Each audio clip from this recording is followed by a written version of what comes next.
Hello, everybody. This is Mahadeva, OG Thunder Wizard. All right, so what do you think about today's title?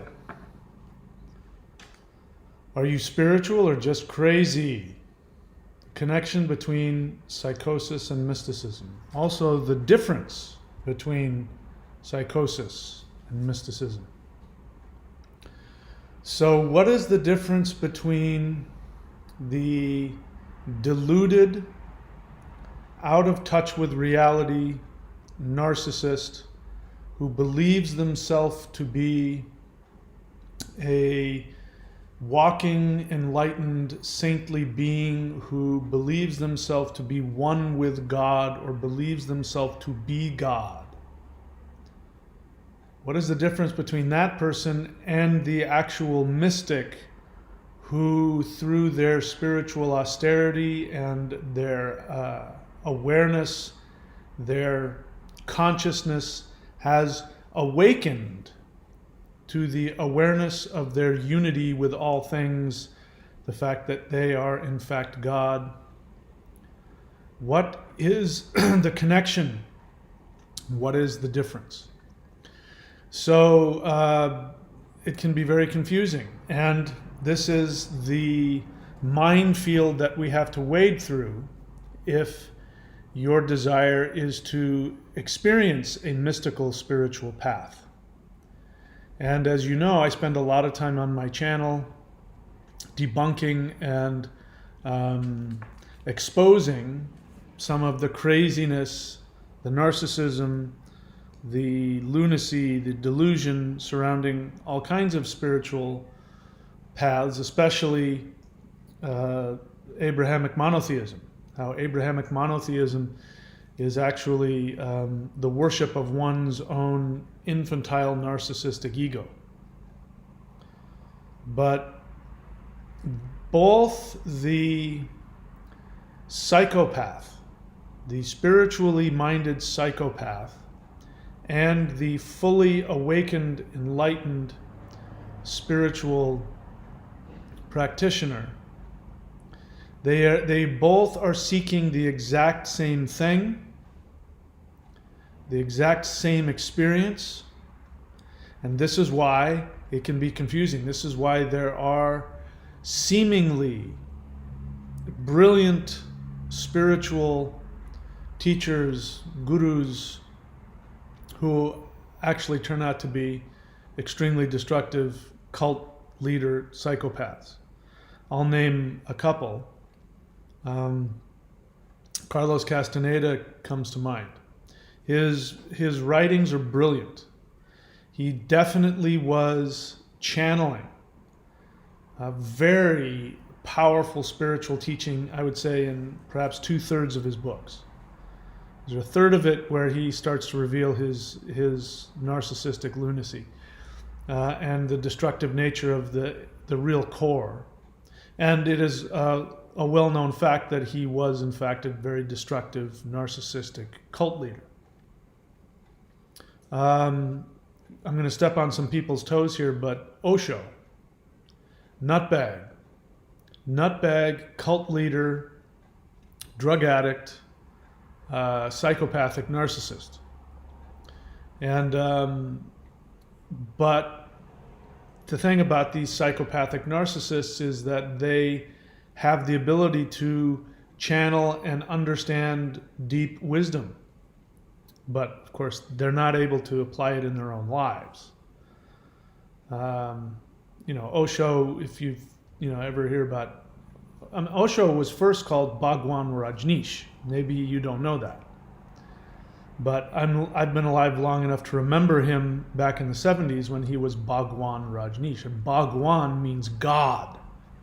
So he was calling himself God, and he had, this cult following. He tried to, take over the whole state of whatever it was, Oregon.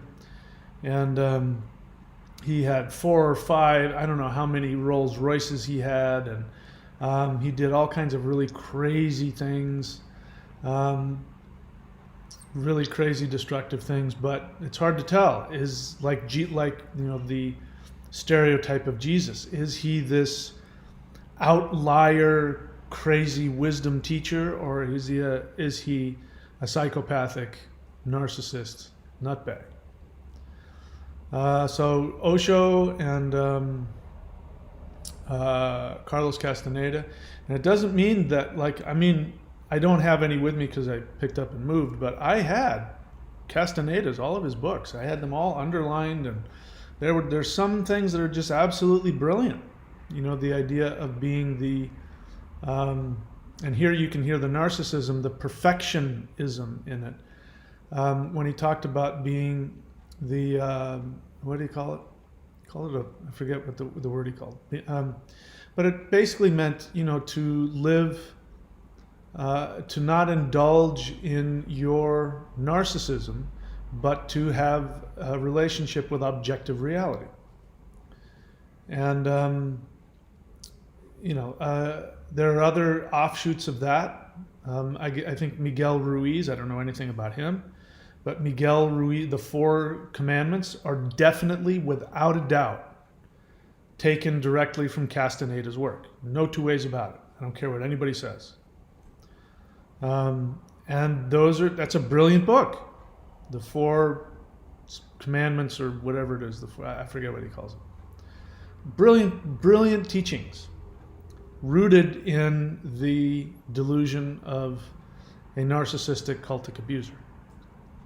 So those are just 2. There's plenty more we could go on and on about. So what is the connection? The connection that both the infantile narcissist psychopath and the completely awakened, fully evolved, mature, individuated, spiritual aspirant who has become enlightened, the one thing that they share is this desire for unity with all things. But they go about it in 2 completely different ways that actually are the flip side of the same thing. Which is, again, why you can quote these narcissistic nutbag cult leaders and it will be absolutely brilliant and true. And yet you could take that same quote, flip it on its head, and now you're dealing with narcissistic psychosis. And this is the Dr. Manhattan experience, by the way. This is why Dr. Manhattan is such a great symbol.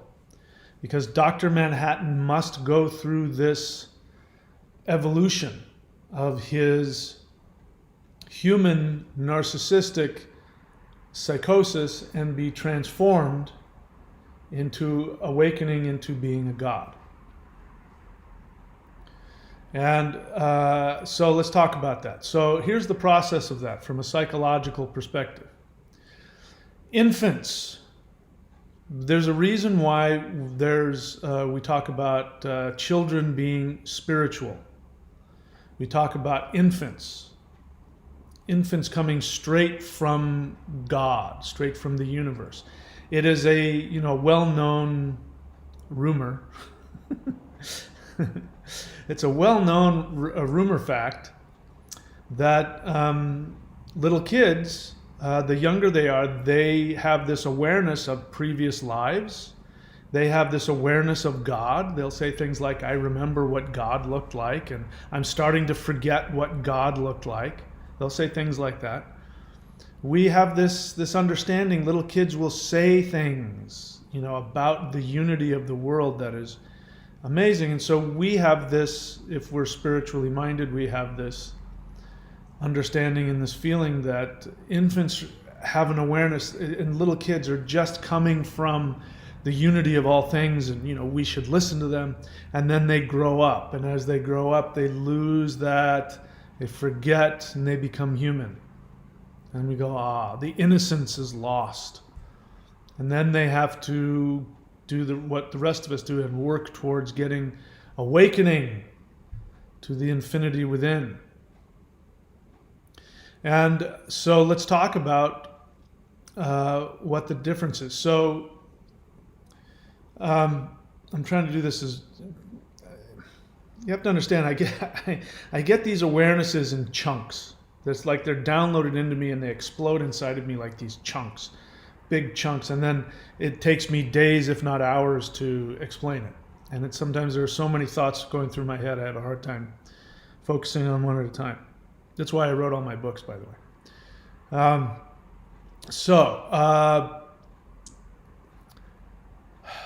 Psychopathic narcissists.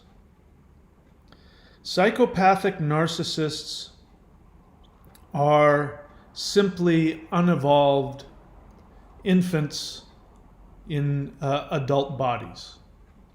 If you took a psychopathic narcissist, unless of course they were, physically violent, and you put them into the body of an infant, their behavior makes complete sense.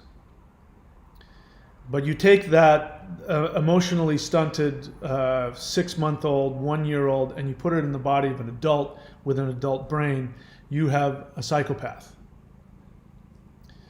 You have somebody who has not evolved psychologically. And so here's what happens. The fully aware, healthy, spiritual, awakened one is somebody who is individuated. This is what all psychology is about. Psychology is about, the determination of how individuated a person is. So little babies are not individuated, but they are one with everything. When they experience the world is an extension of them. They are the universe, and they are correct. They have that spiritual awareness because it's not an educated variety.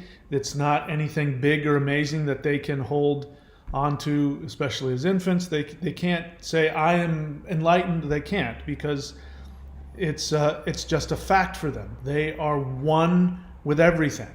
Mommy, daddy, hot, cold, brother, sister, objects, they're putting everything in their mouth and touching everything.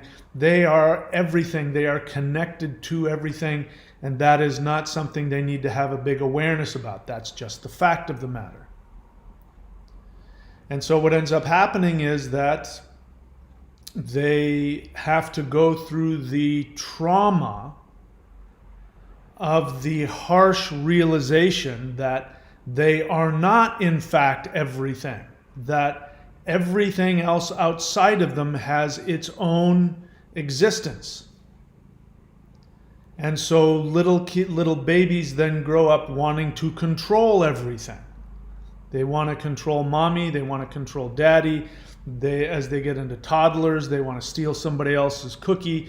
They seek to control everything so that they can regain that feeling of unity that they had as infants. They had this complete unity with all things. It wasn't conscious awareness, it just was a fact.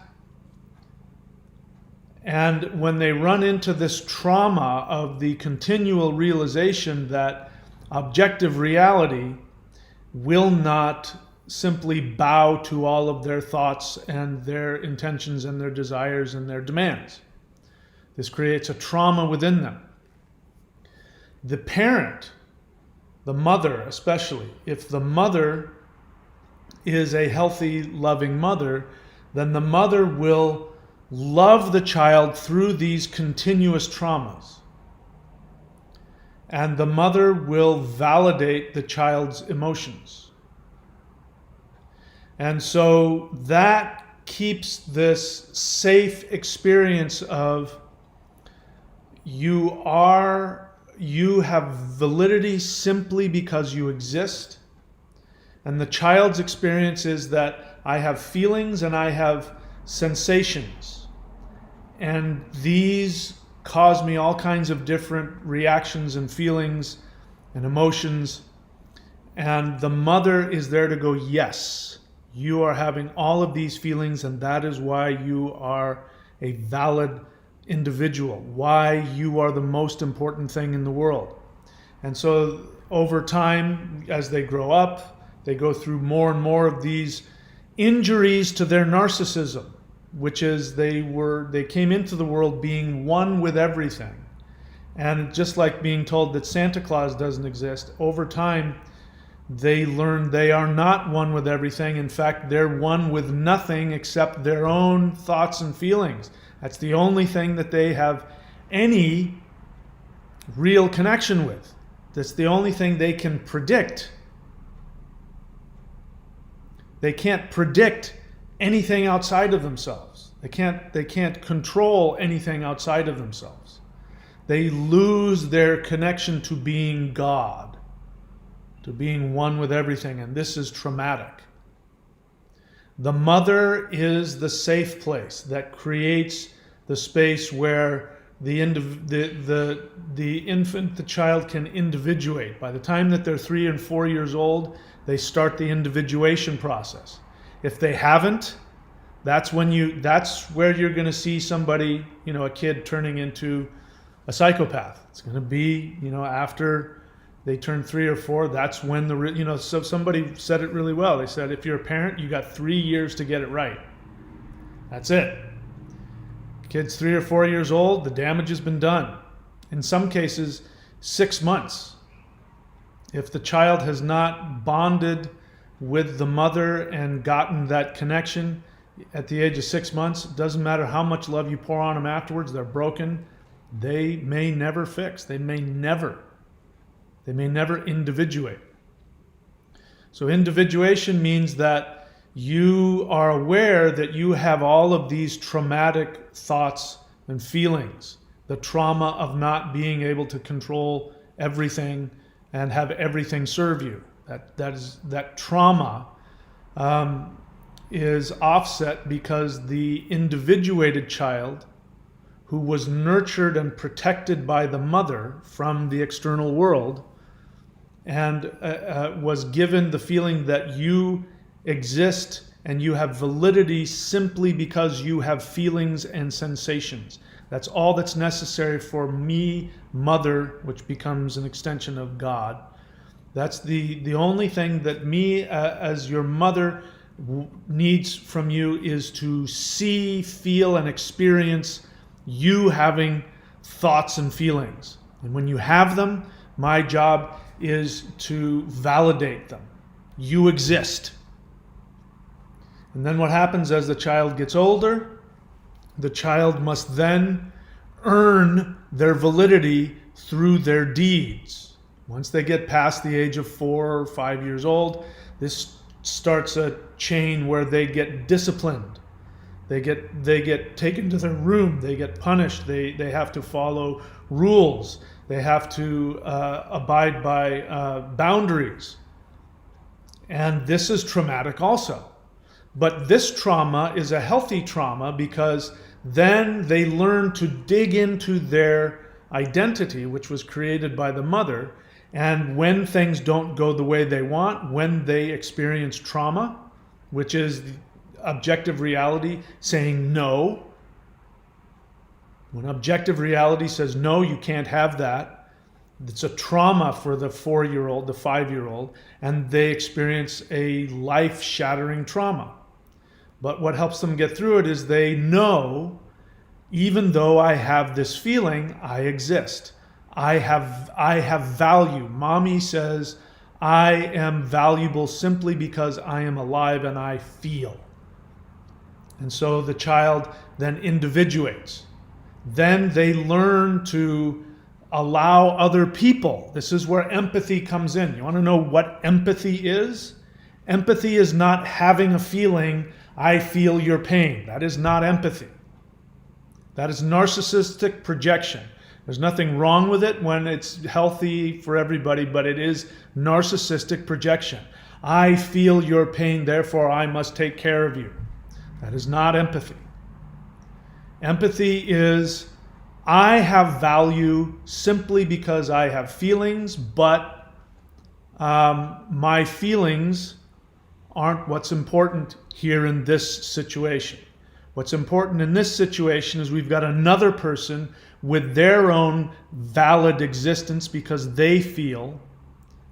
And in this instance, what I must do is support that person's individual existence.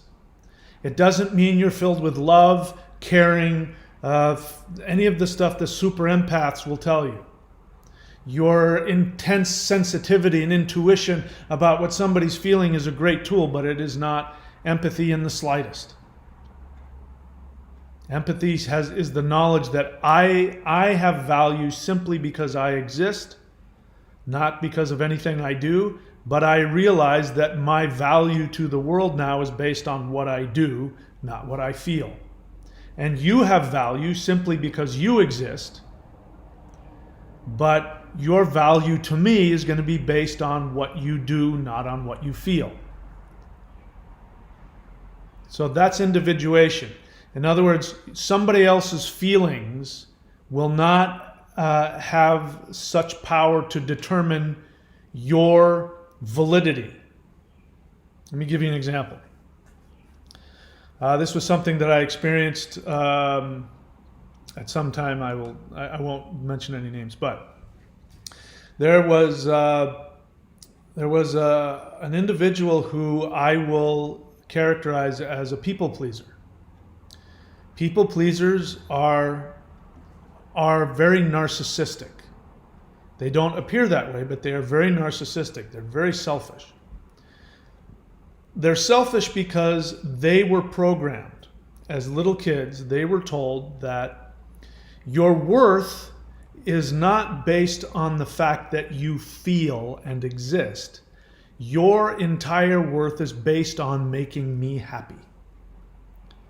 And so the child gets the narrative. My value comes from making mommy happy, making daddy happy, keeping daddy from blowing up, keeping mommy from crying, right?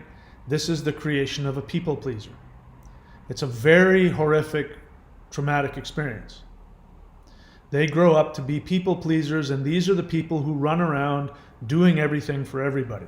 They show up with cookies, plates of cookies, and they do it every week, and people just take it for granted that they're doing it, They assume that this is an individuated person who is bringing cookies every week to the meeting because they simply enjoy it. But that's not what's happening. They are bringing cookies to the meeting because they need you to tell them they have value because you did something nice. Thank you. You're so wonderful, you did something nice. But even then, that's not enough. Even if you say that to a people pleaser, it won't be enough. They need continuous, what's called narcissistic supply. They need continuously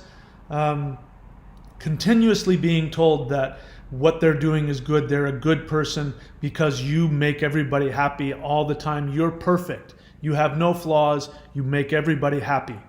You're such a selfless, loving. They need constantly to be told that. The moment one moment passes and that they don't get that feeling, then their entire existence becomes invalidated. And I had this experience with somebody where it was a group of us, and I was having some very strong feelings, and I was angry. And rightly, some people pointed out, said, Mike, can you talk about your feelings instead of pointing fingers at people? And I said, okay. And I scrunched up and I dug deep and I started to try and put my feelings into words, which meant I got close to the pain and the real anger that was underneath it. At which time, two people came at me. One person came at me with anger, interrupted me, and started, lambasting me, and I responded with anger, and I said, that hurts, don't talk to me like that. And then in comes the people pleaser. People pleaser walks in, and she starts to calm me down and say what they really meant was, they meant this and they meant that. To which I responded, I said, I don't think that's what's happening here. At that point, the people pleaser who presented the facade of, I have no agenda here, I have no dog in this fight, I'm only here to bring peace. The moment that I did not accept what they were trying to do to placate me, it went from everything's fine to exploding on, I can't take this anymore. There's too many, nobody, just exploding that everybody was unhappy and she couldn't tolerate it. At which point I then, you know me, I then said to one person, hey, I don't like the way that you were talking to me. That was your thing, that's not mine. And then I turned my guns toward the people pleaser, and I said that, I don't like what you did. You were in essence telling me to shut up by pretending to make me feel better. And it was like you had a gun pointed at my head, and if I didn't shut up, you were going to. And at this point, the people pleaser exploded even more and said, I come here every week and I listen to all of you, and now I'm a horrible person, with a violent person with a gun, and everything I've ever done has been worthless. It's been meaningless. I'm out of here. So in that moment when somebody said, you're angry, just being accused of having anger was enough for the people pleaser to then feel as though their entire existence had been nullified. This is somebody who's not individuated, because an individuated person says, I have my feelings about what's going on here, but I also recognize that you exist. I also recognize that you're human and that you've been wonderful in all these ways, but right now you're doing something I don't like. They don't globalize their entire existence or their entire relationship based on one feeling that somebody has. But the narcissistic people pleaser, if they are accused of not being in whatever their narrative is, how perfect they're supposed to be, then their entire existence is eradicated, it's destroyed. So the people pleaser, what they're doing in that moment is they're trying to be one with everything. And their method of doing that is people pleasing. Make everybody happy. My worth is in making everybody happy. And when everybody's happy, I am one with everything. I am perfect. I am God. The psychopathic narcissist and the spiritual guru, the true spiritual guru, have the same experience flip-sided. So the guru, the true spiritual guru who is one with everything, is one with God, is fully individuated. So individuated that their entire worth and existence depends on nothing outside of them. They have an internal locus of control. Their value is simply because they exist, and because they exist, they are connected to everything and everybody. There's nothing they have to do to have this experience or this awareness.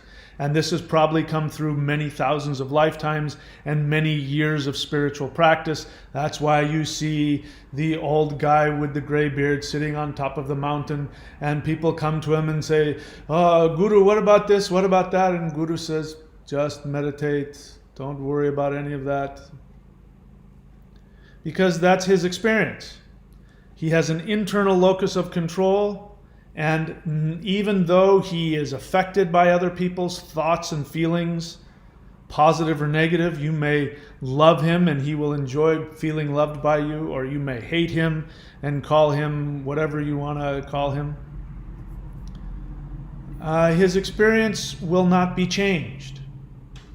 He will have empathy for you, whether you love him or hate him. It doesn't mean that he isn't affected by your love or your hate. It's just it will not affect his empathy for you. The narcissist, on the other hand, the psychopathic narcissist, is the infant. They're arrested at the stage of infancy where they don't have empathy for everything else. They believe everything else is them. Do you see the difference? So they have not gone through the trauma of coming to the realization that there is an objective reality that they are not connected to.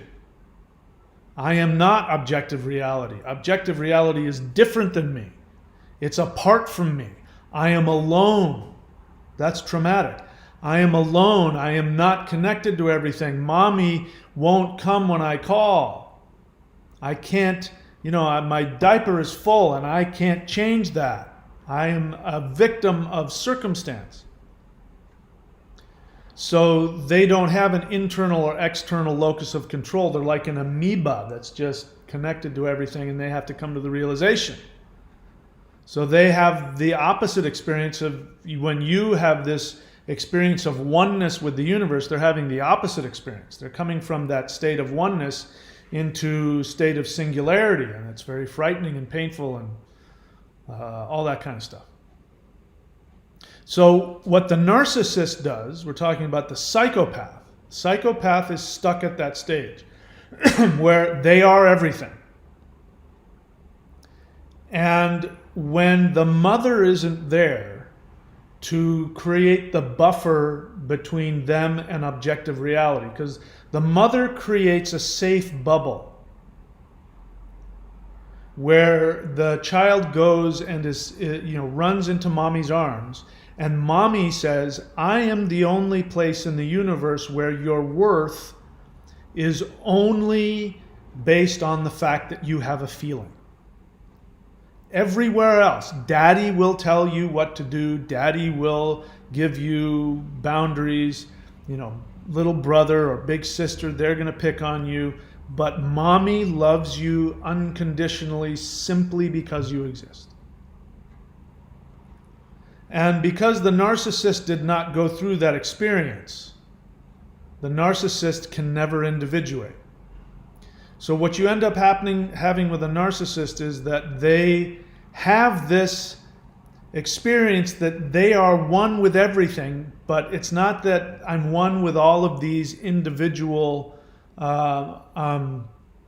individuated objects. Their experience is everything is within my fantasy. Everything is an object. They're not individuated beings with their own feelings and their own lives and their own desires. It's the infantile experience, because that's the way the infant is. The infant doesn't see people as having their own identities. They are just part of this kaleidoscope of the internal experience of themselves. And so the narcissist creates this fantasy reality where they are the center of existence, they are God, but everything else is an object. Everything else is just part of their own internal environment. So they are one with everything, but nothing is individuated, including themselves. Nobody has individuated. And so what happens with the spiritual guru who has gone through whatever they've gone through, the traumas of coming to be aware that they are isolated in an objective reality that they cannot control. And when they learn to individuate and have the simultaneous understanding that there are individuals in the world with their own thoughts, their own feelings, their own existence, and those do not always line up with mine, but that's all right because mommy told me I had value simply because I was alive. Therefore, when I'm hurt, when I'm disappointed, it doesn't affect me. And now I realize that by seeking to go inward into my own true identity, that is what connects me to everybody. And now I have this universal empathy. Whereas the narcissist is psychopathic, is sociopathic, has no empathy. But they're both having the same experience. One is the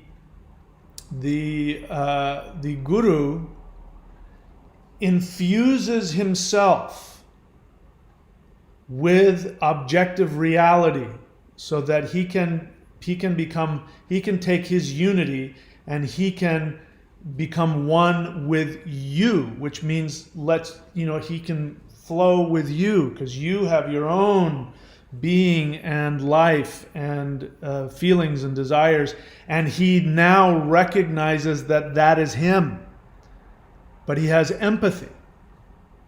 Whereas the narcissist, as an infant, says, no, I have this fantasy world where I am God and everything else is simply an extension of me, therefore it doesn't have its own life, its own existence. And they take that fantasy world and they project it, they try to project it on objective reality. And so they end up, this is the insane part. They are insane. They cannot tell the difference between internal and objective truth. Which is why you've got, right now we have a collective unconscious narcissistic personality, break going on in society where half of the population doesn't know objective reality. You got half the population that says that somebody won an election, and the other half says, no, somebody else won an election, and both sides are saying, no, we have objective truth. You're dealing with, whichever side you want to choose, is having a narcissistic break from reality. Because everything must conform to their feelings, their thoughts, their experiences. So, we've got all kinds of spiritual teachings out there. Now, I have taken I'm assuming it's controversial, but the opposite viewpoint of the normal New Age spiritual crowd, which is that the law of attraction is actually an extremely destructive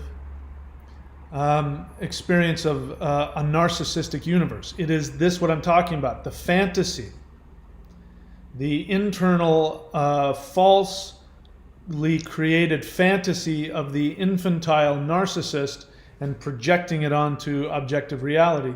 It's a projection of that where the universe becomes the abusive narcissistic parent. And what did we say that a truly healthy individuated mother does for the child? The mother says to the child, you have value simply because you exist and you have feelings. I accept you, but the rest of the world is going to require your actions to give you validity. I want to help you make the transition from infantile narcissism, where the only thing that matters is that you are having a feeling and an experience.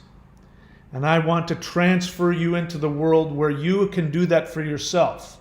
At any given point, no matter what anybody or anything does to you, you say, I have value. I'm alive. I deserve to be here. I'm not getting what I want.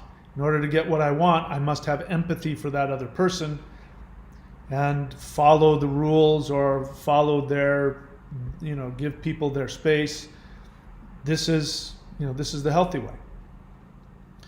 The law of attraction says there is no individuation. Your value is based solely on your feelings, which is the infantile experience. The infantile experience is, I don't have anything. I don't have wisdom. I don't have knowledge. I don't have an identity. I just have a bunch of feelings. Validate me. And people who are narcissistic as parents, they treat their children that way. And the message they give their children is, you are not valuable for your feelings because you are an object. I am God, and everything around me is an object in my universe. And as an object in my fantasy universe, you must do what I want and make me happy. You don't have an individual identity. You don't have your own thoughts and feelings. Your value is only what you do for me, just like the people pleaser was told. And so this this creates a narcissist. Because in order to survive, the narcissist must soothe themselves. Because mother's not there to give them validity. They must create their own reality, but they don't have the tools to individuate. So everything you say or do is a direct threat to the narcissist. If you're angry with them, they must destroy you.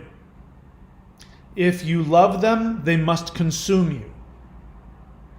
But they aren't interested in giving you anything unless placating you and manipulating you will get them what they want, and then you're just an object for their pleasure. The law of attraction says that your feelings determine what is given to you. That's great if you feel happy all the time. And the law of attraction says if you are happy and you have happy feelings, happy things will come to you. If you are unhappy, if you are angry, if you are sad, if you are lonely, then angry, sad, lonely things will come to you. So this is the perversion of the infantile experience that the mother tries to give them, which is you are alive simply because you have feelings. But it also means you better not have any negative feelings, because that's the narcissistic parent. You can never be upset with me. You can never be angry with me. You can never be sad. You can never do or criticize me in any way, because if you do, I am going to shame you. I'm going to punish you. I'm going to beat you. I'm going to abandon you, neglect you. You're going to get a very negative response, which is exactly what the law of attraction says. If you're not happy all the time, then bad things are going to come to you. If you are filled with fear of poverty, poverty will assault you. If you are afraid of illness, you will become sick.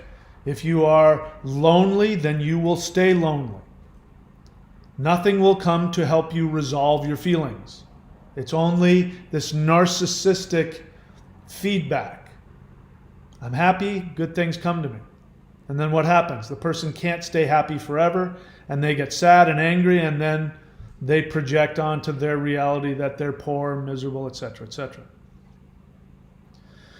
So we've got the twin flame scenario. This is very popular as well. What is the twin flame thing? Where you meet your perfect mirror image. Do you hear the narcissism?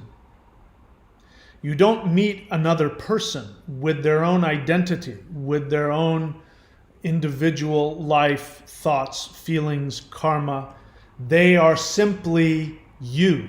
You've decided you love them, therefore they are the other half of your mind. They are you. And because you reflect each other so perfectly, they reflect all the negativity within you, and therefore it doesn't work. It's like trying to put two, magnets together. They bounce off of each other.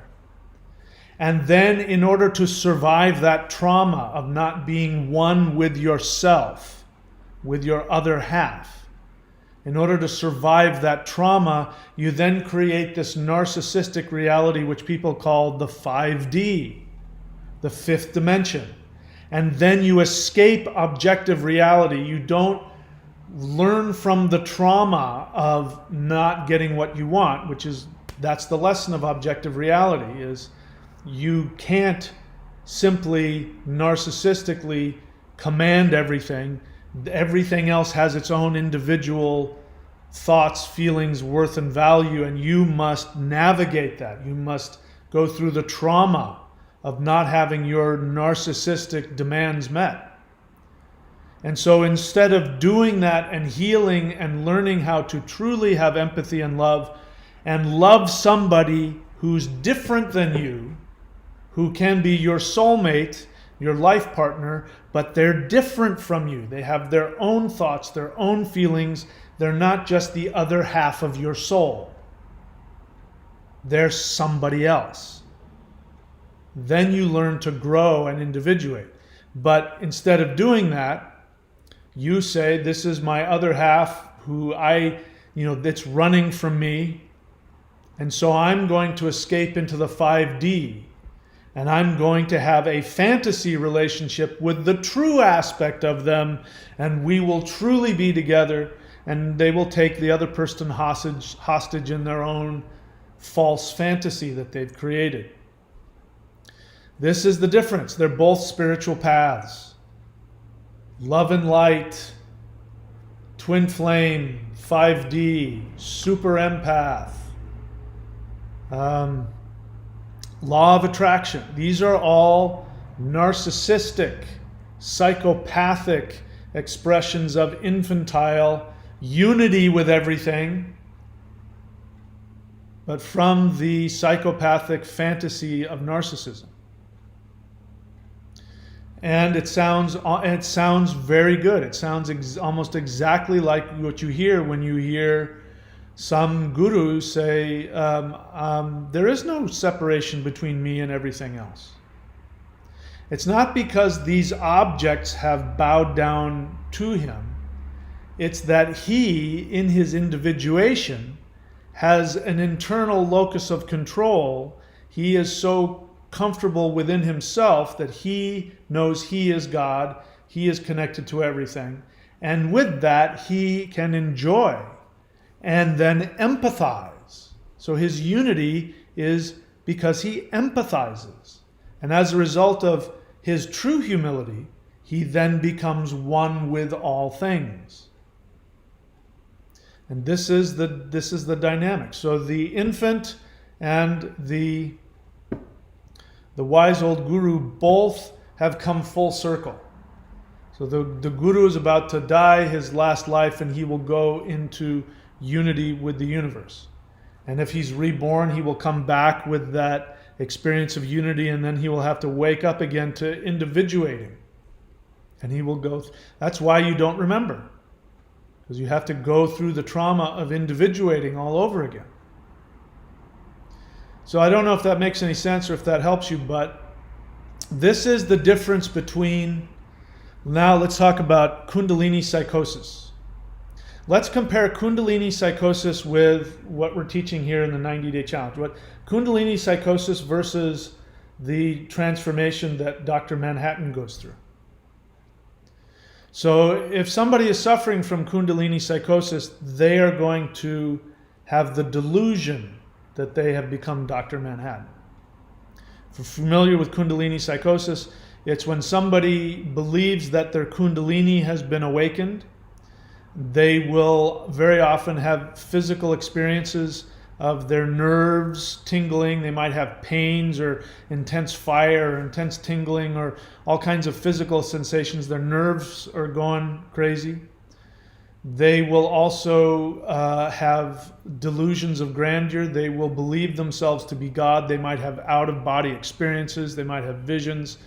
But they will usually have some experience of seeing themselves as God. And they'll vacillate between feeling like God and feeling attacked by demons. And sometimes they'll be simultaneous. Demons are attacking me because I'm the new God of the universe. I remember one person contacted me a while back, or commented a while back and said, yes, my Kundalini has been awakened. I became God. And then I decided I didn't want it anymore because the responsibility of controlling the weather and controlling other people was too much, and I had to let it go. And now I'm in having Kundalini psychosis. And I said, no, none of that happened. That's all your fantasy. Your Kundalini was awakened, but you did not have a true experience. You ran into your narcissistic delusions. And so it's very hard to tell the difference between that and a real Dr. Manhattan experience. This is what the Mao Shan here is, the 90-day challenge. It's taking you to connect to the lightning power within your heart. And so this struggle, now those of you who are doing this, you're starting to have an awareness of what I'm talking about here. You know the difference between having an experience of unity that is the result of having to also work through the traumas of individuation. So in the heart center, you have the soul. The soul is that thing that is infinite with everything. If anybody's ever had an experience, I don't care through what means, I had one. I had one of those experiences where I left my body and there was that blinding light and I went into it and I became everything. I became one with everything. It was an absolutely orgasmic experience just like this. I was literally just blown to pieces in orgasmic bliss as I became one with everything. And then, as happens with these near-death kinds of experiences, I was then pulled back into my body to wake up to be separate from everything, and the trauma of that. It was very traumatic. I was now separate from everything again. And when would I ever get back to that unity? So my life has been driven by that desire to get back to unity. So your soul sits in your chest and it is connected to this infinity. It is that infinity. And that is who you are. That is your identity. Your identity is the soul, your true identity. And in order to protect the soul, there is this power called the heart mind, which I don't even know how many people know it exists. Everybody knows about Kundalini and they know about Chi, but I don't know, the only people I know that were aware of this were these guys, the Mao Shan. This third power of lightning, which surrounds the heart center and is a feminine entity. It's a feminine consciousness that is made up of lightning that surrounds the soul, protects the soul from the harshness of two-dimensional reality. It protects the soul from this feeling of being disconnected from infinity. And what ends up happening is that this feminine lightning energy which surrounds the soul becomes the protector of the heart. So every time that you go through the trauma of living in three-dimensional reality where you are not, you're hurt, you're abused, you're betrayed, you're rejected, whatever it is, whatever that trauma is, this lightning center holds on to the trauma. The lightning holds it in place. And it does that so that you will work through the feelings.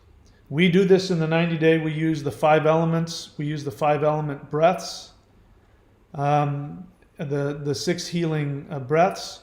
We use combination of Kundalini yoga, of Qigong, and the Mao Shan lightning Qigong. We use all 3 of these so that you can go into the heart center and release those traumas and work through them.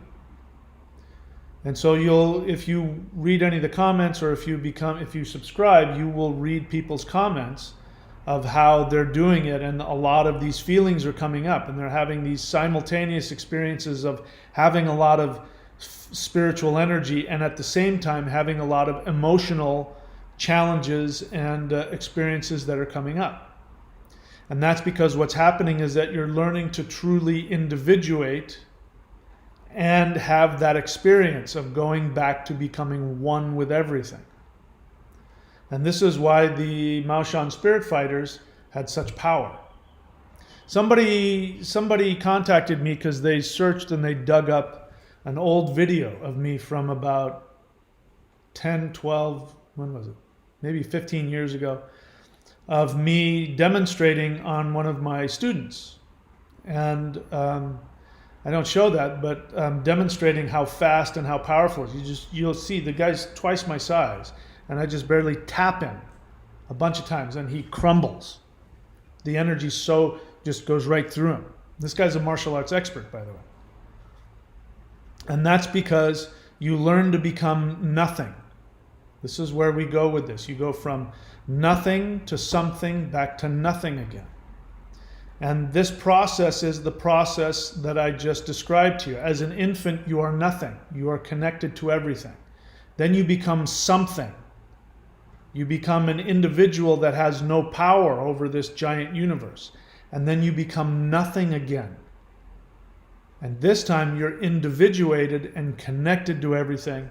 And so this is why these guys had the power. They could walk around and barely tap somebody, and they could fight demons with their bare hands, and they, had all kinds of superpowers that, I could tell you all the stories. But the reason why they have that is because they sought that mature unity that has true empathy. And empathy is from the heart. The heart is where you empathize. True empathy, which is allowing people their individuality, not the super empath type of empathy, which says, I have these intense feelings of love for you. You must let me fix you and heal you, and I will take whatever abuse you heap upon me as long as I can surround you with my love and heal you and make you love me. And then I can put you in my empathy cage where you stay with me. And then, of course, that never happens. And then you create this 5D fantasy where we're working in the 5D, but in the 3-dimensional, we're not, he's married to somebody else and has kids with another woman. But in the 5D, we are together and we're one. You have to move past that, become an adult. All right, so I'm happy to take any questions. I know I babbled in a bunch of different directions. This is a question and answer. If you have a question, write the word question in all caps, and then write your question. If you leave a comment, positive or negative, there's a good chance I'm going to psychoanalyze you. I may psychoanalyze you anyway. Just giving you fair warning. Vincent.thunderwizard.com says hello. He has his own website because he is one of my certified astrologers. So if you go to vincent.thunderwizard.com, you can get a reading from him. If you want me to advertise you on the live stream, you can go to, before this is done, you can go to lockdown.thunderwizard. And you also, Thunderzard, Thunderwizard, you can go to lockdown.thunderwizard.com, and you can also become certified by me. And if you become certified as an astrologer and or rune reader, and you come on and you say hello, I will give out your website. You can perhaps make a living off of that if you're successful at it. Jordan Summers' question, what is your opinion of Samuel on Ware? Jordan, welcome to the channel. So one of the rules is don't ask me about things I don't teach, please, and don't ask me about other teachers. The reason is my opinion is meaningless. You don't realize it, but you're putting me in a position of judging another teacher, and I may talk out of my ignorance. So it's disrespectful to them. It's disrespectful to me because I'm not talking about these people or whatever they teach. Maybe they teach the same kinds of things that I do, but you're not asking me about what I've just got through. You're not asking me, what does Michael William Denny think of this and that? You're asking me about somebody else with their own teaching. It's disrespectful to the rest of everybody else because they didn't come here to learn about Samuel and Ware. They came to listen to me teach on this subject. So ask me about what I teach. Don't ask me about other teachers, please. Tell me your story says, I have a question. Welcome to the channel. If you're new to the channel, as you can see, write the word question in all caps and then write your question. You say, I have a question. I'm narcissistic, egoistic female, married, on my way to heal and grow spiritually. Where to start besides? So I don't really know what that means. Are you saying that you've been diagnosed as somebody with narcissistic personality disorder? Or are you saying that you have just normal human narcissism? Because I hear a lot of self-judgment. I'm narcissistic, egoistic female, married. I don't know what that has to do with anything. How do you grow? I mean, it's just such a huge, huge question. I don't know where to start with it. Everything on my channel is designed to help people experience themselves and grow.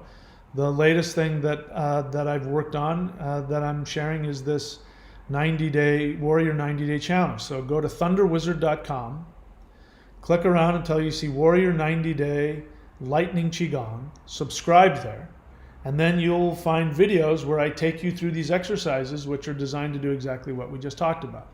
You just simply hit play and you follow through, and you follow each section for 90 days, and you'll have your own experience.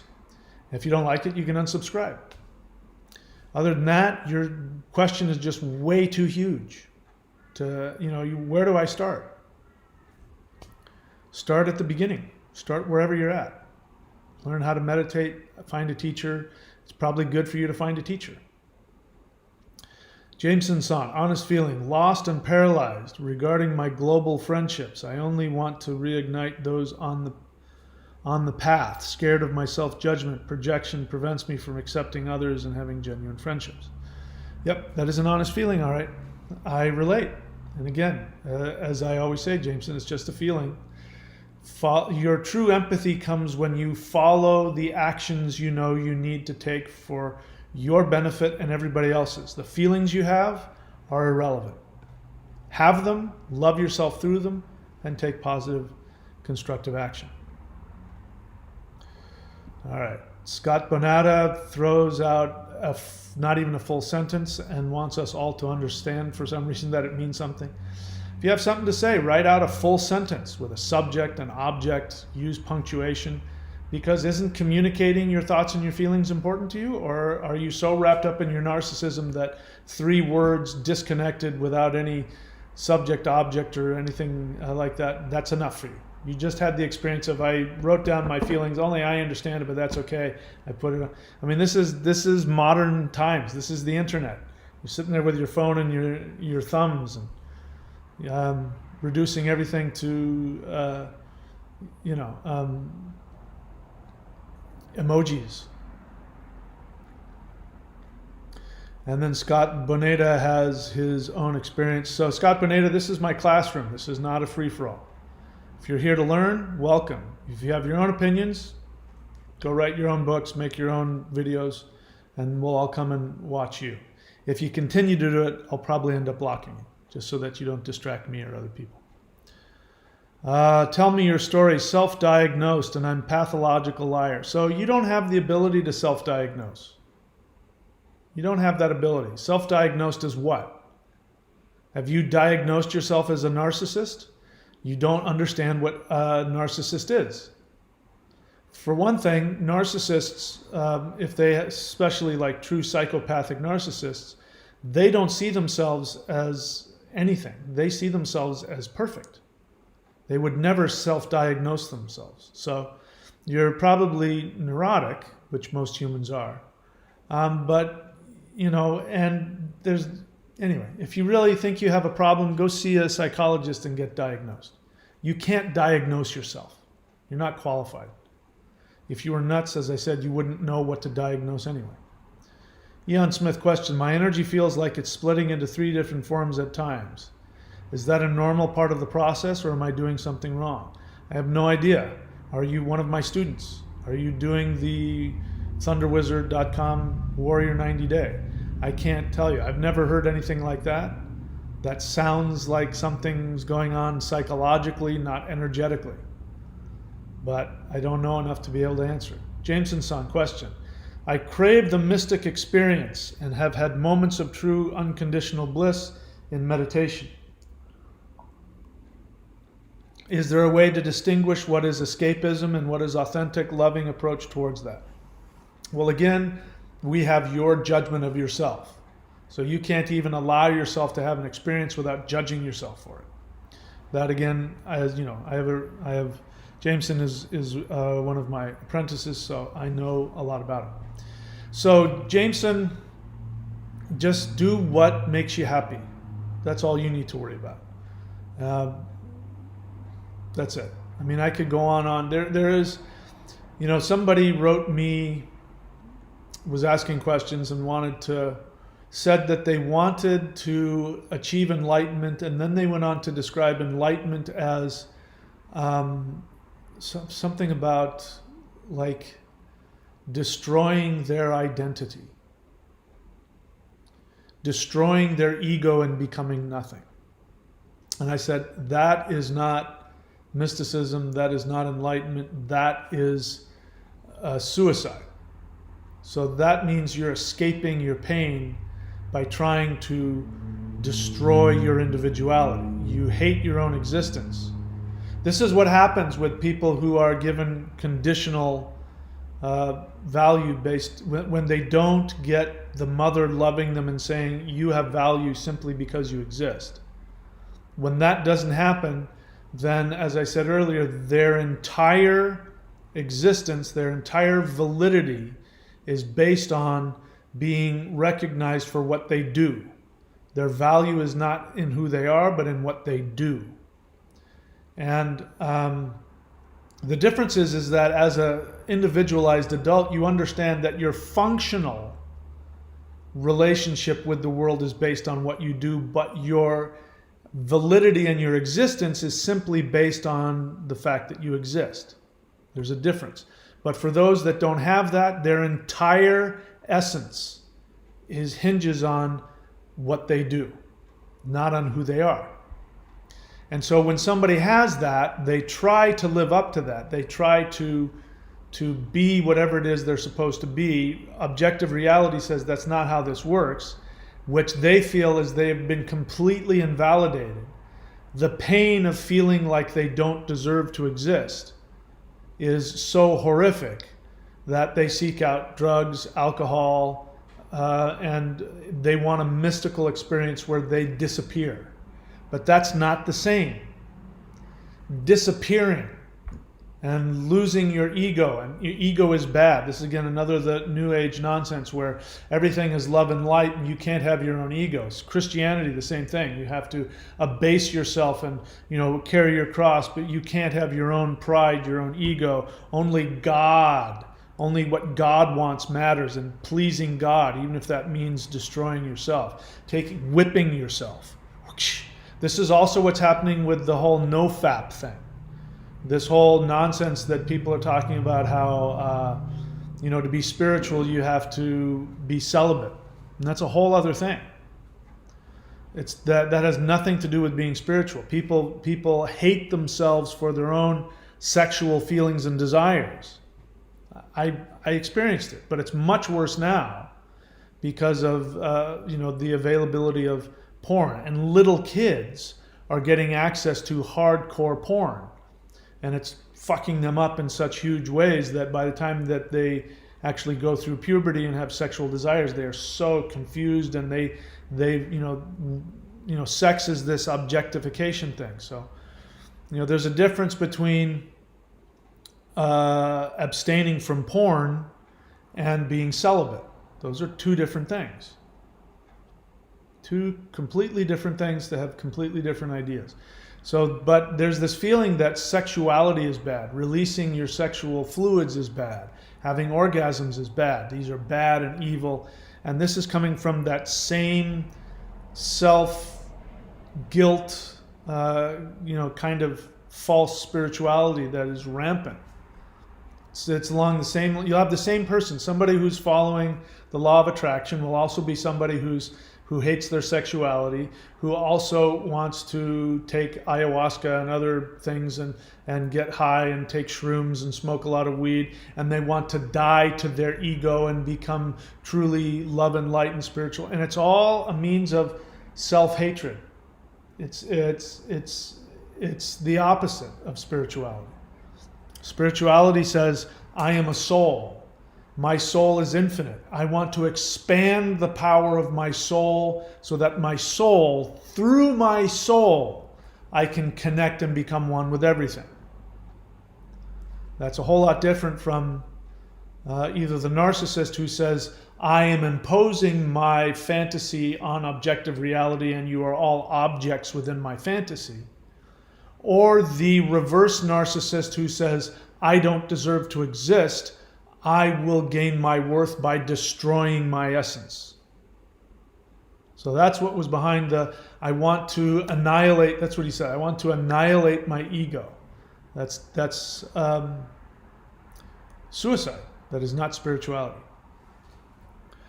So I don't know if I answered your question, Jameson. For you, the answer is just do what makes you happy. Stop judging yourself. Again, do you realize, Jameson, if I could record every single one of your questions, and you're welcome to continue to ask me them for as long as you want. But if we would look at them, they all are about the same thing. You can't tolerate your own experience. You judge yourself for everything. So my response will always be the same to you. Just have your feelings and go after what makes you happy. And that's it. That's all life is. Psychic medium Jennifer Cunningham question: can you talk a little bit about Kundalini? I have a bunch of videos on it. So all of you listening to me, I've got to have 1,000, 1,500 videos on the channel. So here's what you do. If there's something you want to learn on my channel, you learn how to go, and people have to learn how to do this because YouTube doesn't teach you how to do this. Because YouTube wants you to just operate from your random impulses, like a cat trying to grab onto the laser light. But what you do is you find somebody's YouTube homepage. So for me, you type in Thunder Wizard, my YouTube homepage will come up. You go there, and if you're on a laptop, I don't know what it is on a phone or an iPad, there's some other pull down menu somewhere, but on a laptop you will see a menu, and you'll see about, or you'll see videos. You click on videos, and then there will be a second search bar underneath the top one. There'll be a second one there, and there'll be a magnifying glass. You click on that and you type in Kundalini, whatever it is, whatever thing you want to learn, type that in. Celibacy, Kundalini, whatever it is, no fap, chi, mantra, demons, exorcisms, whatever it is. Type in whatever word you want, and you'll see all my videos. So Psychic Medium, I've got to have 5 or 10 videos just on Kundalini alone. So instead of taking up all the time here, go research my channel, watch those videos. I'm sure it'll answer that. And you say, can you talk a little bit about Kundalini? Can that occur through trauma, Reiki attunement, and such experiences, or energy work as that? And is there physical symptoms? So watch those videos. Bottom line is, the vast majority of people who think they're having a Kundalini experience are not having a Kundalini experience. What's happening is that they're having psychological breakthroughs or psychological traumas, and the nervous system, it's psychosomatic. The nervous system responds to the psychological trauma or the psychological awakening. The Kundalini might be awakened, but true Kundalini awakening does not involve huge physical experiences. True Kundalini awakening is when the Kundalini rises up the spine and goes through the chakras. And the chakras are realms of maturity. They're not what people think they are. The root chakra is you become mature about physical things. The sexual chakra is you become mature about your sexual identity in the world. The navel chakra is you become mature about your boundaries and your place of power in the world. The heart chakra is about becoming mature about your relationship to other people. The throat chakra is your maturity about speaking your truth, etc., etc. And none of those things involve physical experiences. It's about maturity. So true Kundalini awakening is becoming mature in all these 7 levels, and then you have become a fully empowered human with a fully empowered psyche. It's psychological. Kundalini is psychological energy. Anyway, I talk about that on a bunch of other videos. So Jameson got the answer he wanted. Psychic, okay, now it's Janet Meadow. Honest question, okay? What is the connection and difference of the brain functions and the soul? You're missing a few things. So in which video was it? I want you to go back and watch the video about, which one is it? The omnipotent, yeah, this one. Magically manifest anything you want. There's a couple of videos. Go watch those.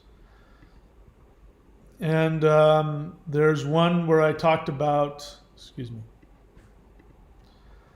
those are the rules, the list. The components. So I want you to go watch that video. I've got a free one. You can go to thunderwizard.com and you'll see it there.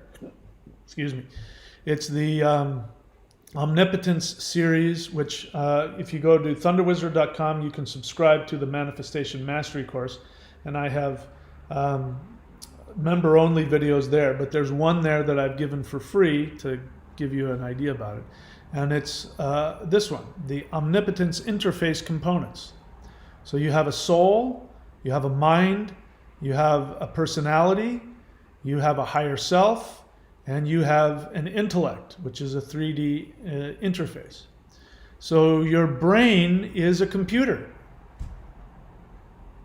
It's exactly what it looks like. It's what is beneath the brain, all of the nerves, all of your sight, your smell, your touch, your taste, your skin, your muscles. Yeah, these are all, nerve connections to the brain. The brain takes all this data and tells you, I'm hungry, that hurts, I'm hot, I'm cold, I'm sad, I'm sleepy. Your brain tells you all these different things and then runs all these functions. It's just a computer. This is the hard drive. The software for your brain is called the intellect. Most people mistake the intellect for the mind, but the mind is something else. The intellect is the interface software that tells you that up is down, left is right, hot, cold. You drive on the right side of the road, unless you're where I live, when you drive on the left side of the road. These are all your intellect. Your intellect is a protection against your feelings. When your feelings are too intense, your intellect steps in and starts to hypothesize and starts to philosophize. And that's why people who smoke weed all the time are always philosophizing, man, because the weed cuts them off from their emotions and traps them in their intellect, and then blows their intellect up so that when they're looking at their thumb going, hey man, I wonder if there's like a universe in my thumbnail, and in that universe there's this other dude, man, and he's smoking some weed there looking at his thumbnail, wondering if they're, oh man, that's so heavy. That's not. It's just a bunch of intellectualizations because he smoked some weed and now he's disconnected from his emotions. The intellect, you can always tell people who have difficulty with their emotions because they will over-intellectualize everything. They overthink, overanalyze everything. And they want to always, talk about thought forms and thought experiments, and they don't want to actually deal with practical reality. So your brain is the computer, your intellect is the software that helps you interface up, down, left, right, good, bad, hot, cold. And so the soul is something else. The soul is beyond all of that. The soul is beyond the ego. It is beyond the mind. The mind is something else altogether. The mind is the interface between your emotions and everything else. Your intuition, your meditative mind. This is your mind. So you asked a huge subject, and again, you can go and search my channel for all this stuff. What else? James and Son, honest feeling. When you say go after what makes you happy, have spent so long thinking numbness equals happiness. I don't trust myself. That's what I'm saying. You just constantly judge yourself for everything. You're not trusting yourself as just a feeling. It doesn't have to mean anything. I don't know if we've discussed it, but it takes me about an hour or less to help somebody find what their true soul desire is, what their soul wants. And that's the only thing you need to do. It doesn't matter how crazy you are or how sane you are. Go after what your soul wants, and whatever feelings come up or what comes up. One of the biggest problems, I say it over and over and over and over and over and over and over and over and over and over again, with modern society and modern spirituality, especially the law of attraction. This definitely applies to the law of attraction. Is that people think they have to feel something before they can take action. So people, when they've come to the realization that what they want is not to be a bookkeeper, but to be a ballerina, and they're a 200-pound man, and the likelihood of them being successful as a ballerina is very minimal, but that's their soul desire. I say to them, then go do it. And they say, yeah, but I don't feel like it. I need to lose 100 pounds. I don't have the money. I don't trust myself. I don't feel qualified. I say, I don't care about any of those things. Your soul wants you to go be a ballerina, so just go do it. And this, giving up addictions, breaking up with a destructive partner, starting your own business, quitting smoking. I mean, everybody wants to feel good before they do it. And that's not how the universe works. And this is a new concept. Our ancestors understood you took action regardless of your feelings. The fact that you don't feel like you can do something, or the fact that you don't feel confident about it, nobody ever talked like that. Because they lived in direct, there's a bear chasing after you, and you don't say, yeah, I just don't feel like running away from him. I just don't feel that, as the bear comes and chews your head off. You take action. You pull out your bow and arrow, or you run. You do something. As my ancestors put it, those who die in battle go to Valhalla, meaning those who are willing to die for what they want achieve it. They achieve Valhalla, they achieve enlightenment, they achieve success, whatever it is. That's what that means. So you feel whatever you feel. As long as you know what you're supposed to do, go do it. Your feelings are, it's great if you can feel confident, that's great. But I mean, think about anybody that, a boxer.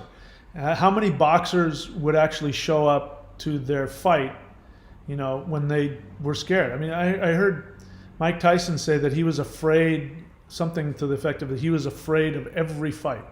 He was scared to death of every fight. He showed up and he did it anyway. Arnold Schwarzenegger would talk about, when people were in the gym and they'd be, after the lifting, they'd be, so because they were so sore and they were complaining about how tired they were. And somebody said, you smile. You're sitting there grunting out that last rep and you're smiling. He says, yeah, because every rep takes me one repetition closer to becoming Mr. Olympia. The understanding that action is what gets you there. It's not your feelings.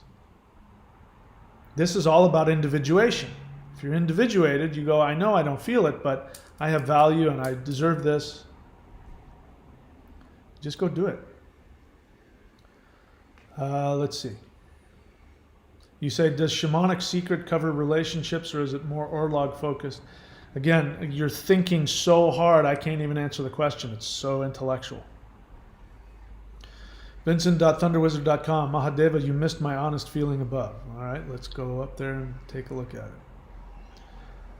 Honest feeling, Vincent.thunderwizard. I recently manifested a relationship with a girl I met online. Congratulations.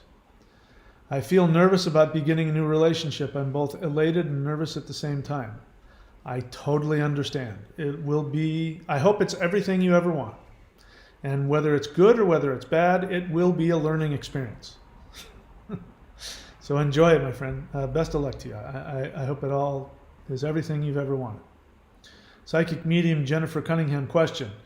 With the ego, isn't it a healthy ego versus an unhealthy ego? No. Welcome to my channel. Spend more time listening to what I talk about. No.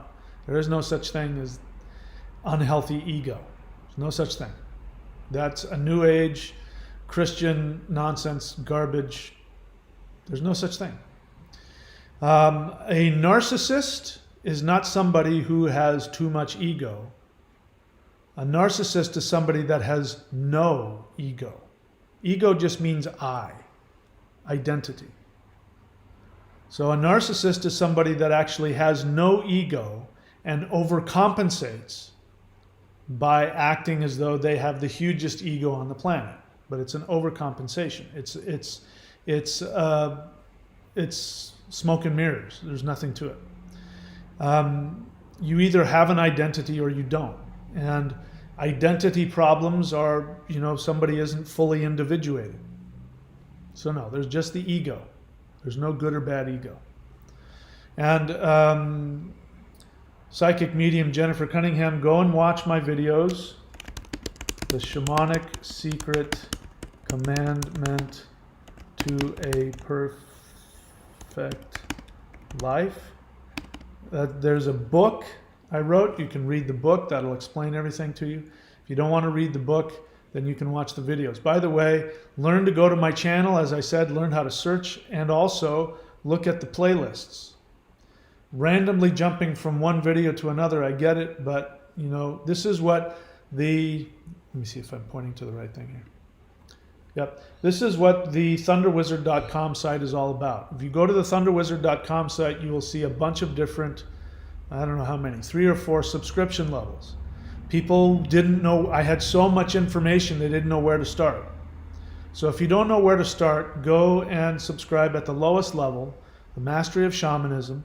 I tell you what books to read, when, and I take you from A to Z. But the more time you spend with the material, reading the books, watching the videos, the more intelligent your questions will be. So that's how I know that you're new, because I can, based on that question, I can tell you haven't watched some of the videos about this stuff. Now let's see what else. Isn't it a healthy ego versus unhealthy ego, like behaviors that no longer align with us that did while going through childhood traumas? And no, that's not how I would describe it.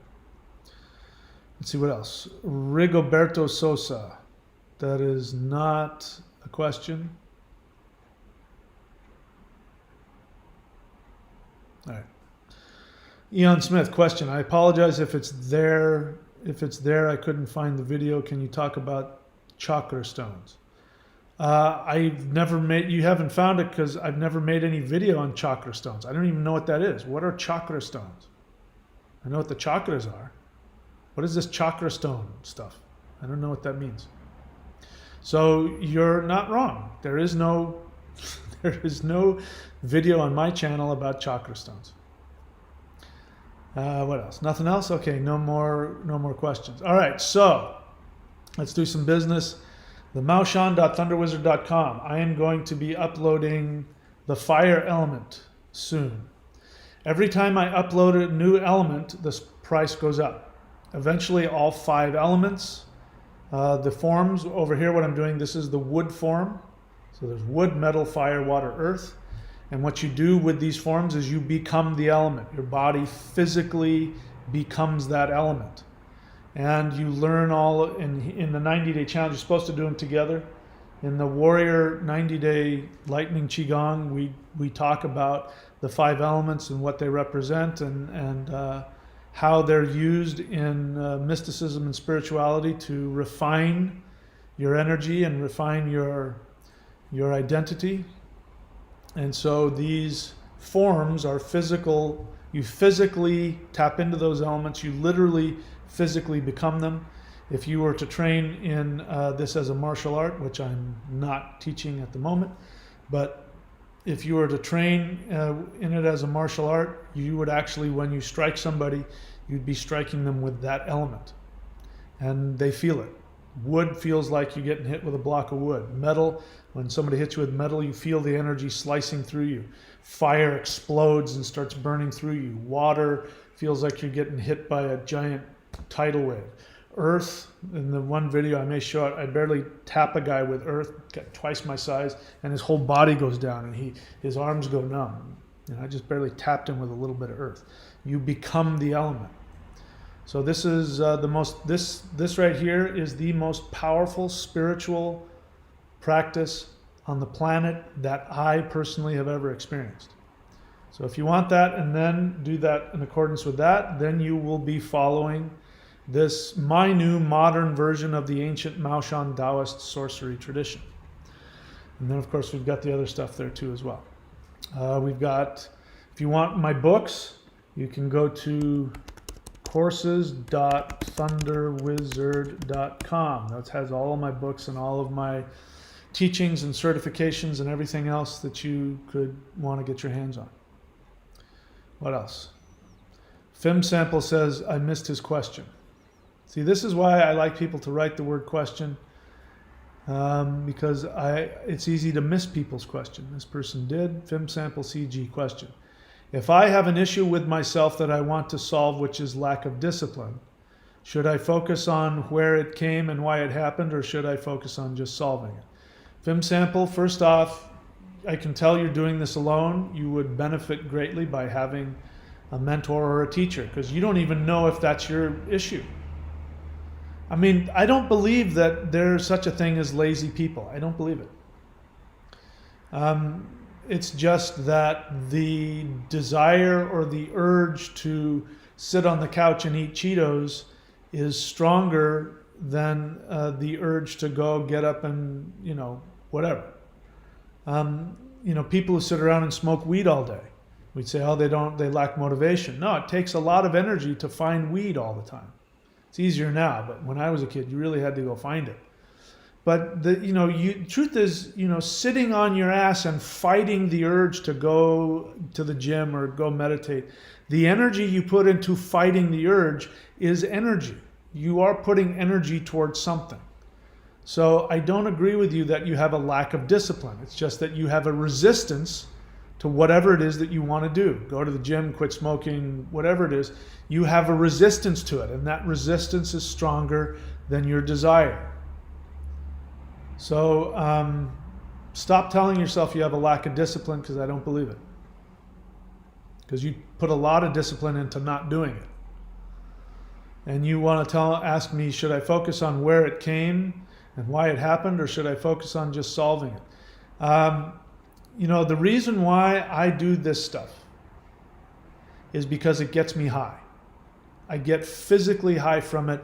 I get emotionally high. The release of the DMT in my brain, the release of the other chemicals, and just the energy coursing through my body is addicting.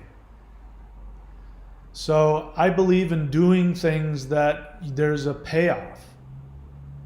If yoga does it for you, do yoga. I surf. That's why I surf.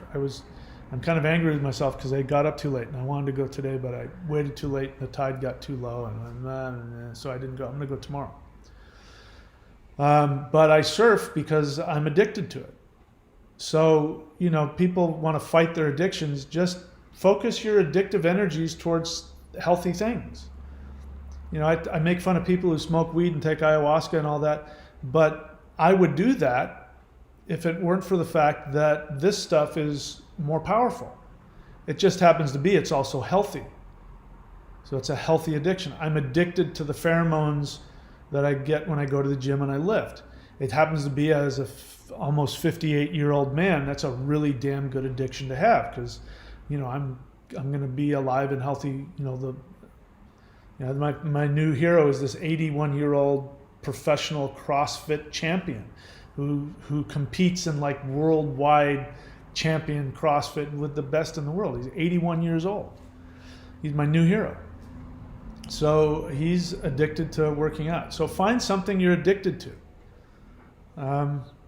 I do my best to try and dangle the keys in front of you guys to go do this stuff, so that you'll go do it, and you'll have your resistance. But what you want, you're going to have resistance to everything. What you want is the payoff to outweigh the resistance. So manipulate yourself in whatever way to get that done. Sitting around on your ass trying to intellectualize why you have a lack of discipline is a big, giant, masturbatory waste of time, in my opinion. The only thing that matters is, if you could sit down with somebody for an hour and they could motivate you to get up off your ass and get started, then that's all that matters. So to answer your question, focus on solving it. Even that, just do it. There's something you want to do, just do it. You don't have to feel like it. You don't have to overcome your lack of discipline. That's that whole idea. You don't have to feel like it first. Just go do it. And if that doesn't work for you, then it's probably a good idea to get some kind of a mentor, a counselor, or a teacher to talk with, a coach, somebody. Sitting on your ass trying to figure it out on your own is not going to get you anywhere. That's my experience. All right, so that was the question I missed. Eon Smith, thank you. There's 7 different colored stones that you can link to your chakras. I don't know anything about it, but I got to tell you, it sounds like nonsense. That's not how the chakras work. It's not how they work. The colors of the chakras, and you found stones with those colors. I mean, if that makes a mental connection for you, great. But the thing is, the chakras are not something to meditate on. People meditate on their heart chakra. They meditate on their third eye like it's going to do something. The chakras are centers of ego development. They are centers of psychological transformation. They are centers of maturity. You want to work on your root chakra. You don't get, what is red? Don't get a red stone. If you want to work on your root chakra, then meditate to Ganesha and work on feeling comfortable in your physical environment. You want to work on your sexual chakra, then learn how to interact with people of your preferred sex and hold on to your boundaries. You want to improve your heart chakra, learn how to feel one with everybody without having to impose your religion on them.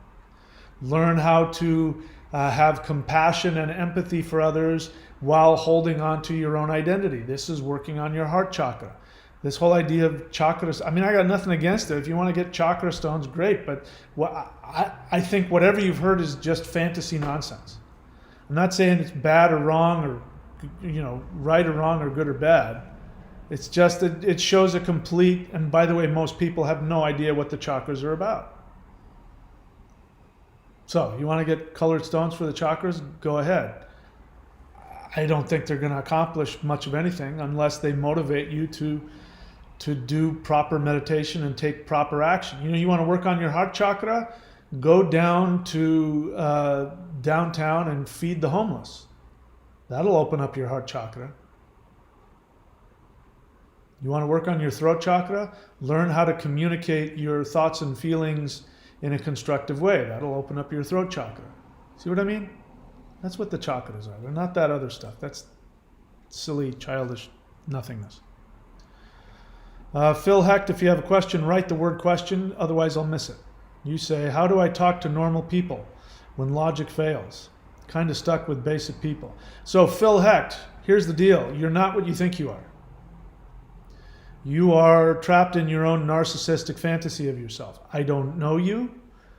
Based on what I'm reading, I would be willing to bet that you didn't get the greatest training from your parents. You didn't learn how to accept yourself. This is a projection. So your inability to deal with basic people, I don't know what that means. They're not spiritual. They don't see things the way you do, so they're basic. This is a projection. This is how you feel about yourself. So you want to say, how do I talk to normal people? You don't look at them as something beneath you or different than you. You treat them with respect and compassion. You treat them the way you would want to be treated. You don't look down on them.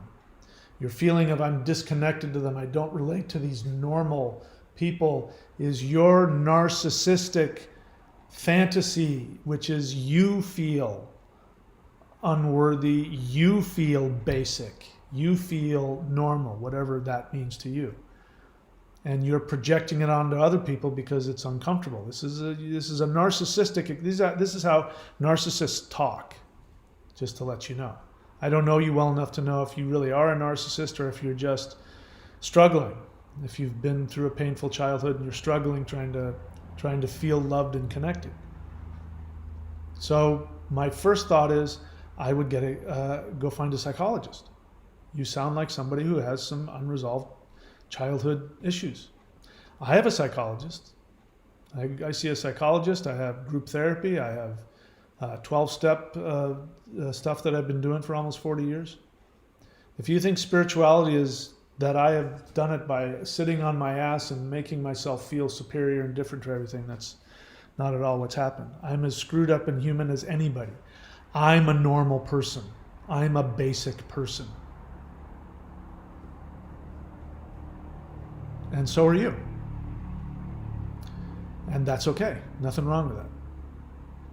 Eon Smith, okay, that's a very kind thing to say, but no, if you saw me in person, especially right before bed or right after I wake up, and if I haven't shaved, trust me, I do not look like I'm in my 30s. See, that's what he was told. Well, I know this is what I'm saying. There's all kinds of new age spiritual nonsense out there, and I got nothing against people getting chakra stones. Where people tattoo the chakras on their body like it means something, and they, blah blah blah blah blah. What else? Nobody's created equal, only unique. Everybody's unique. Oh. we're just getting into semantics there. Anyway, I don't see any other questions. I've done all the business. I did not say as deeply what I wanted to say about all this, but so be it. Anyway, thanks you guys for showing up. I hope you're doing good. I will see you when I see you. Take care of yourselves. I'll see you next time.